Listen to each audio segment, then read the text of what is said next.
साथियों नमस्कार। मैं आज आपको रेडियो के बारे में बहुत सारी जानकारियां देने वाला हूं। ये है आज का ये पहला भाग,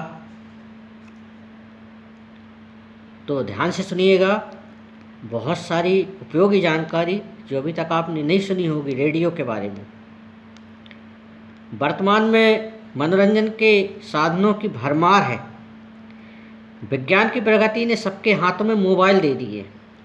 अब हालात ये हो गए हैं कि मोबाइल के बिना इंसान अधूरा हो गया है। मनोरंजन के नए नए साधन, नए नए स्वरूप एकदम हटके हो गए। उस समय मनोरंजन के साधन सीमित थे। लोगों के पास बहुत सारी सुविधाएं नहीं थी। समय और सभ्यता के हिसाब से मनोरंजन के साधनों में बदलाव आया। पहले के समय में आज की तरह टेलीविज़न, मोबाइल, इंटरनेट आदि की उपलब्धता नहीं थी। घुड़सवारी, शतरंज, चौपाल, ढोलक, नाटक, नृत्य, कठपुतली के खेल ही मनोरंजन के साधन थे। उस समय रेडियो एक ऐसा माध्यम था जिसने लोगों का भरपूर मनोरंजन किया।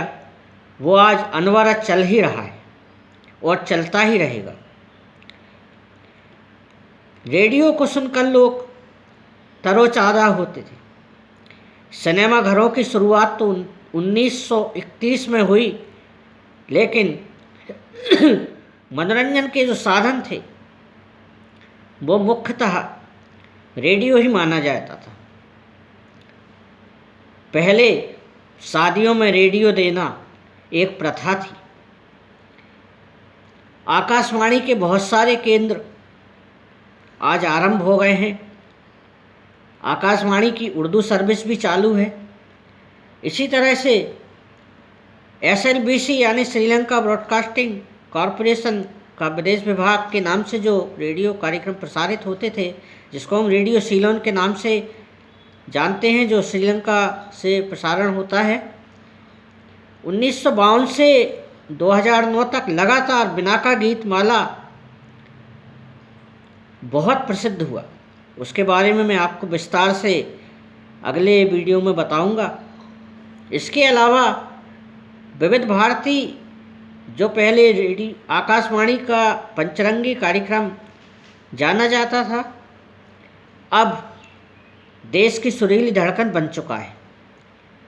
रेडियो नेपाल, रेडियो इस्लामाबाद जो पाकिस्तान से प्रसारण होता है, और इसके अलावा बहुत सारे FM केंद्र भी आरंभ हो गए हैं जिनको लोग सुनकर आनंदित होते हैं।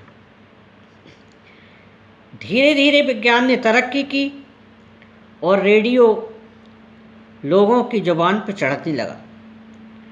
भारत में रेडियो की शुरुआत मुंबई और कोलकाता में हुई। वो सन था 1927। 2 निजी ट्रांसमीटरों के साथ हुई शुरुआत।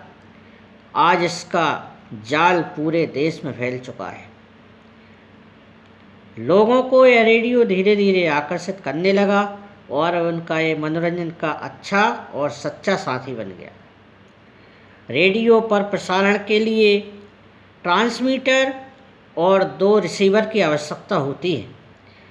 ट्रांसमीटर आवाज़ को फ्रीक्वेंसी में बदलकर रिसीवर तक ट्रांसमिट करता है। रेडियो रिसीवर उस फ्रीक्वेंसी को साउंड में परिवर्तित करके आवाज़ को आगे भेजता है, जो हमारे रेडियो सेट पर हमें सुनाई देती है। ये था आज का ये पहला भाग। आशा है आपको पसंद आया होगा, और अब अगले भाग के लिए तैयार रहिए। धन्यवाद।